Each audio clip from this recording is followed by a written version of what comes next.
There was a woman who recently went viral. She was on the Whatever podcast and she was saying a bunch of raunchy stuff. She was on OnlyFans. I think she said something along the lines of it's okay to sleep with married men, that sort of thing.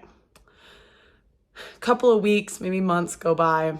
She comes out, says she's giving her life to God. On paper, this looks like a good thing.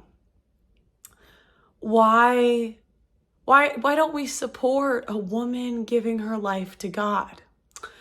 Now, this is where I say I see so much SIMPING simping in the conservative movement because everybody is praising this as a W. Everybody's saying this is a win. This girl has changed. Rejoice, rejoice. So in my life, there was a time where I was dating a guy my dad didn't really like. And I went to my dad and I said, "Dad, do you think people change?" I was very surprised by his answer. He said, "Yes." And he looked at me and he said, "They get worse over time.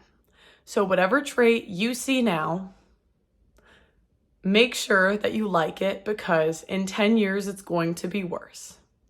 Now, this sort of stuck with me. Are there people that I have witnessed change? The answer is yes. But out of every 10 people that say they're changing or try to change, maybe 1 or 2 actually makes it. And what I noticed about the people that actually do change is when they make the change, they don't tell everybody. They don't announce it. They don't make it this big spectacle and show. They just change because talk is cheap. Actions matter. Deleting an OnlyFans link is great after you make the money.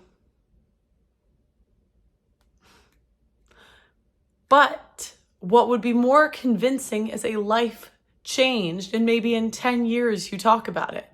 Not getting all this free attention. So this is why I always say that the conservative movement is just simping. How do you guys not see this stuff? How is it not obvious to you? This is not me saying I hope she doesn't change, but I don't really think you're a completely different person in a couple of weeks. Is that crazy? I think maybe we should hold off on the rejoicing. And this is why in church, a lot of times you see men that don't know better, marry single mothers, ex-corn stars, etc., etc. Only to have many of those women, after a couple of months or years, or whenever the attention wears off, go back to the exact habits that they started with. Yes, people can change. In my experience, most people do not. And if they do, real change is silent and it's based on actions because talk is cheap. This is your reminder today to stop the simping. Stop it, stop it, stop it. And stop falling for this stuff. Like the video, subscribe, and let me know what you think. Maybe I'm wrong. Let me know in the comments.